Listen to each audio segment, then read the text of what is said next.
इस क्लास के अंदर हम डिस्कस करेंगे अनएम्प्लॉयमेंट के बारे में कि अनएम्प्लॉयमेंट क्या है, क्या इसके प्रोस्पेक्ट्स हैं, क्या रीजंस है और क्या इसके इफेक्ट्स होंगे। वो कौन से मेजर रीजंस होंगे जिसकी वजह से अनएम्प्लॉयमेंट जैसी सिचुएशन क्रिएट होती है। सबसे पहले हम डिस्कस कर लेते हैं यहाँ पर अनएम्प्लॉयमेंट क्या है। अनएम्प्लॉयमेंट का मतलब बहुत ही बेसिक मीनिंग आप जैसा जानते हैं बेरोजगारी या वो सिचुएशन जिस टाइम या जिस पीरियड में किसी भी इंडिविजुअल या पर्सन के पास अवेलेबिलिटी ना हो किसी जॉब की या वर्क की, वो खुद का वर्क हो या कोई जॉब हो। करंट सिचुएशन से अच्छा एग्जांपल इसके लिए कोई हो नहीं सकता। इस पैंडेमिक में जॉब जनरेशन तो हो ही नहीं रहा, न्यू जॉब जनरेशन की अवेलेबिलिटी नहीं है, साथ ही साथ जो करंट सिचुएशन है, जो करंट जॉब्स हैं वो भी अब खत्म होती जा रही है। तो इस सिचुएशन को हम क्या बोलेंगे, अनएम्प्लॉयमेंट। ये वो सिचुएशन है, it is a situation of the non availability of the work, और we can say when there is the scarcity of the job. जब जॉब की बहुत ज्यादा स्कार्सिटी हो, जॉब से मतलब यहाँ पर किसी कंपनी के अंदर जॉब नहीं है, यहाँ पर अपना खुद का काम भी हो सकता है, जब वो भी अवेलेबल ना हो। जैसे कि अभी पैंडेमिक पीरियड के अंदर लोगों का अपना काम भी खत्म हुआ, जॉब खत्म हुई, तो उसी सिचुएशन को हम क्या बोलेंगे, अनएम्प्लॉयमेंट या फिर बेरोजगारी। यहां पर क्या होगा, ये बेरोजगारी।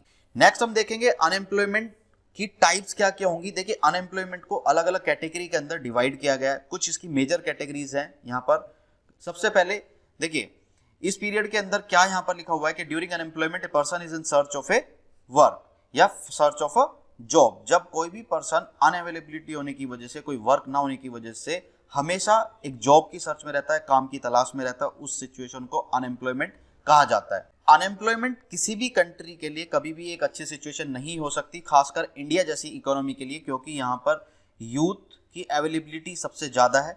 यहाँ की मेजर पॉपुलेशन जो है वो क्या है, यूथ। अगर यहाँ पर अनएम्प्लॉयमेंट रेट इंक्रीज होगा तो इससे क्या होगा, हमारी इकोनॉमी कभी भी डेवलप नहीं हो सकती। हम डेवलपिंग फेज में ही हमेशा रहेंगे, डेवलप्ड कंट्री की तरफ कभी भी मूव नहीं कर सकते।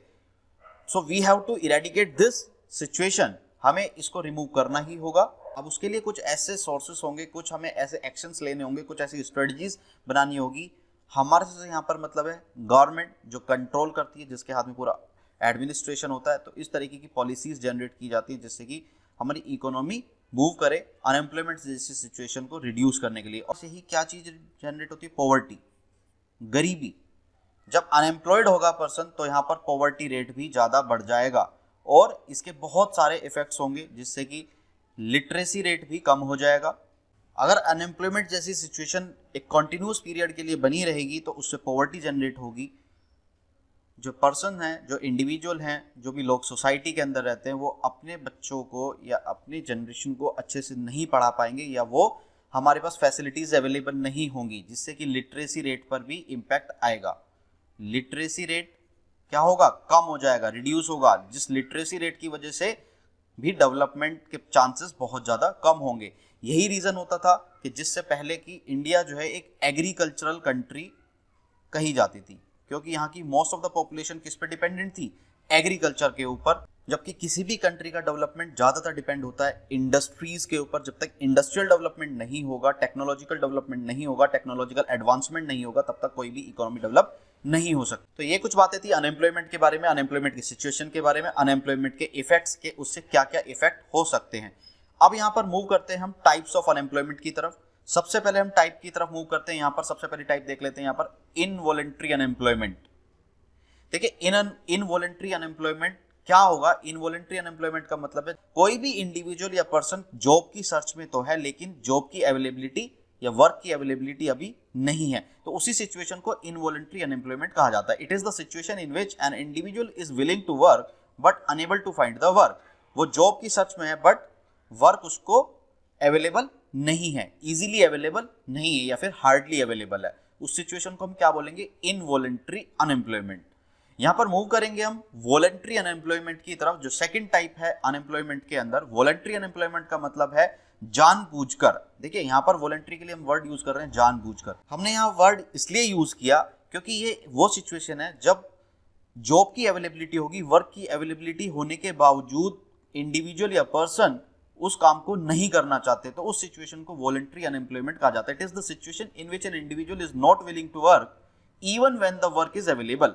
वर्क अवेलेबल होने के बावजूद कोई अगर अपनी इच्छा से काम ना करना चाहे तो उसको हम बोलते हैं वॉलंटरी अनएम्प्लॉयमेंट। जानबूझकर काम ना करना। यहां पर क्या बोलेंगे हम इसको, जानबूझकर काम ना करना। स्ट्रक्चरल अनएम्प्लॉयमेंट एक अनदर टाइप, जो हम अनएम्प्लॉयमेंट की बात कर रहे हैं यहां पर, स्ट्रक्चरल अनएम्प्लॉयमेंट। स्ट्रक्चरल अनएम्प्लॉयमेंट क्या होगा, ये वो सिचुएशन होगी जो टेक्नोलॉजिकल एडवांसमेंट की वजह से जॉब की अनअवेलेबिलिटी होती है। क्या मतलब है इसका, देखिए जो पुराने टाइम से काम करते आ रहे हैं, जो पुराना स्टाफ है, पुराना मतलब जो बहुत पहले से काम करते आ रहे हैं, जब वो टेक्नोलॉजी अवेलेबल नहीं थी, लाइक हम यहाँ पर एक कंप्यूटर का एग्जांपल ले लेते हैं। अगर इंडिया की बात करें तो 80s के अंदर यहाँ पर कंप्यूटर की अवेलेबिलिटी नहीं थी इतनी ज्यादा, तो जो स्टाफ उस पीरियड में काम करता था, और जैसे ही इंट्रोड्यूस किया गया कंप्यूटर जैसी टेक्नोलॉजी को, तो स्टाफ को वो टेक्नोलॉजी के बारे में नहीं पता, उसकी नॉलेज उनको बिल्कुल भी नहीं थी, जिसकी वजह से भी एक सिचुएशन क्रिएट होती है अनएम्प्लॉयमेंट की, जिसको हम बोलते हैं स्ट्रक्चरल अनएम्प्लॉयमेंट। जिसको क्या बोला गया, जो टेक्नोलॉजिकल एडवांसमेंट की होने की वजह से वो सिचुएशन क्रिएट हो जाती है सोसाइटी के अंदर। जब भी कोई न्यू टेक्नोलॉजी इंट्रोड्यूस की जाती है और उस टेक्नोलॉजी को नॉलेज ना होना एक सिचुएशन क्रिएट करता है, जिसको हम बोलते हैं स्ट्रक्चरल अनएम्प्लॉयमेंट। ये सिर्फ कंप्यूटर से रिलेटेड नहीं है, और बहुत सारी चीजें हो सकती हैं। लाइक कोई सॉफ्टवेयर है, न्यू सॉफ्टवेयर अगर सोसाइटी के अंदर आता है या मार्केट के अंदर आता है, मार्केट प्लेस के अंदर, जिसकी नॉलेज करंट सिचुएशन में हमें नहीं है, तो हम क्या होंगे, हमारा काम बिल्कुल खत्म हो जाएगा। क्योंकि डिमांड किसकी होती है, देखिए पुरानी टेक्नोलॉजी हमेशा ऑब्सोलीट हो जाती है, न्यू टेक्नोलॉजी को ही हमेशा एक्सेप्ट किया जाता है। इसलिए हमें अप टू डेट रहने की जरूरत है, जैसे जैसे हमें स्विच करने की जरूरत है। जैसे ही कोई नई टेक्नोलॉजी इंट्रोड्यूस होती है तो we have to move with that technology. यहां पर हम मूव करेंगे एक अलग टाइप ऑफ अनएम्प्लॉयमेंट की तरफ। क्या है वो दूसरी टाइप, डिसगाइज अनएम्प्लॉयमेंट। देखिए डिसगाइज अनएम्प्लॉयमेंट का मतलब है जब कहीं पर भी किसी वर्क के अंदर कम पर्सन्स की रिक्वायरमेंट हो और उससे कहीं ज्यादा लोग काम कर रहे हो, तो उस सिचुएशन को डिसगाइज्ड अनएम्प्लॉयमेंट बोला जाता है। जहां पर रिक्वायर्ड नंबर ऑफ पर्सन से ज्यादा काम कर रहे हो, तो उस सिचुएशन को हम क्या बोलेंगे, डिसगाइज्ड अनएम्प्लॉयमेंट। तो ये कौन सी सिचुएशन होगी, जब रिक्वायर्ड पर्सन से ज्यादा पर्सन किसी वर्किंग प्लेस पर अपॉइंट किए गए हो या उनको असाइंड किया गया हो कोई टास्क, तो उससे क्या सिचुएशन क्रिएट हो जाएगी, एक डिसगाइज्ड अनएम्प्लॉयमेंट की सिचुएशन क्रिएट होगी। क्यों क्रिएट होगी, हमें जरूरत है 10 बंदों की, और उस 10 काम के लिए हमने 40 बंदे अगर लगाए हुए हैं, तो वो एक डिसगाइज अनएम्प्लॉयमेंट की सिचुएशन होगी। इसके बाद हम मूव करेंगे दूसरी टाइप की तरफ, फ्रिक्शनल अनएम्प्लॉयमेंट।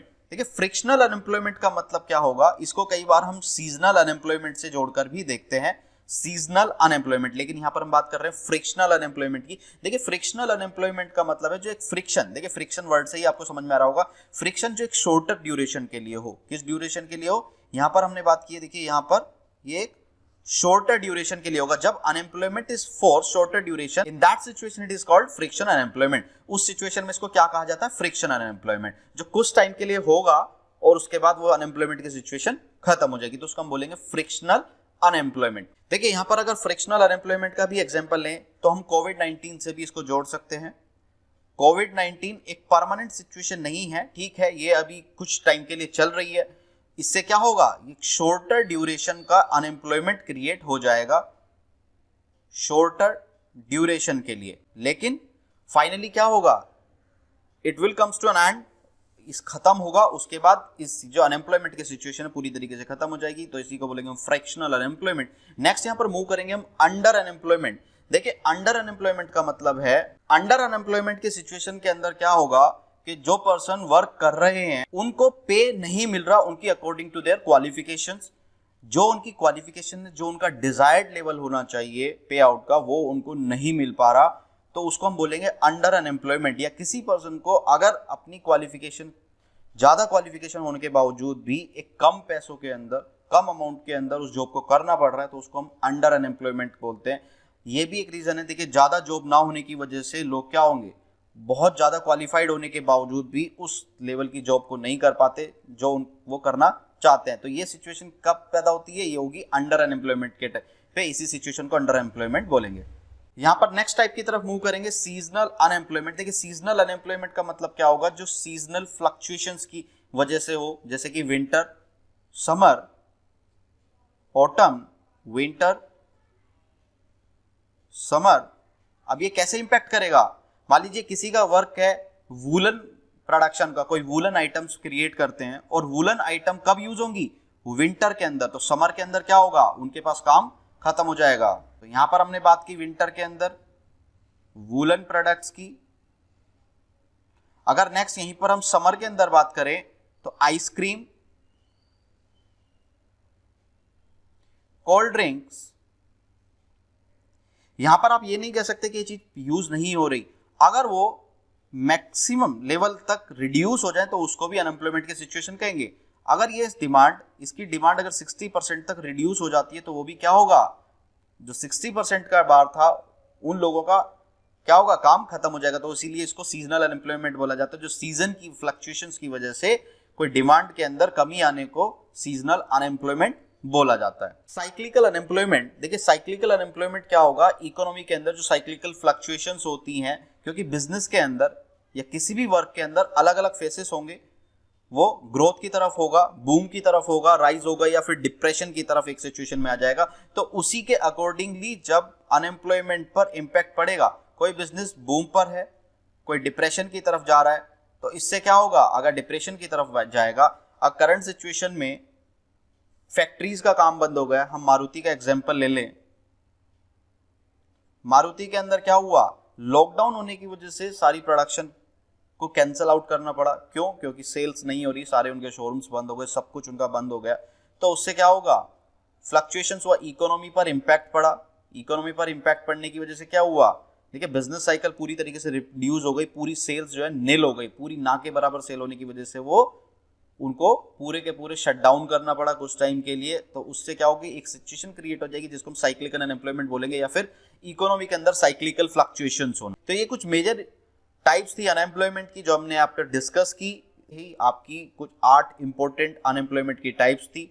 ये आपको बहुत यूजफुल होंगी बहुत सारे कॉम्पिटिटिव एग्जाम्स के अंदर, और आपके अंडर ग्रेजुएट या ग्रेजुएट कोर्सेज के अंदर भी ये बहुत ज़्यादा यूजफुल होने वाली है। आपकी पीजी कोर्सेज या कोई भी अगर कॉमर्स से रिलेटेड कोर्स करते हैं, या इसकी इंपॉर्टेंस करंट सिचुएशंस में भी हम जनरल कंसेप्ट के लिए भी समझ सकते हैं, नेट के एग्जाम्स के लिए, और सभी जगह भी इसकी इंपॉर्टेंस हो सकती है। ज़्यादा से ज़्यादा इस वीडियो को शेयर करिए, सब्सक्राइब करिए, चैनल को लाइक करिए, जिससे कि हम और ज़्यादा आपके लिए अच्छी से अच्छी वीडियो इस तरीके से क्रिएट कर सके, ज़्यादा से ज़्यादा मटेरियल आपके लिए हम लेक्चर्स को ला सकें।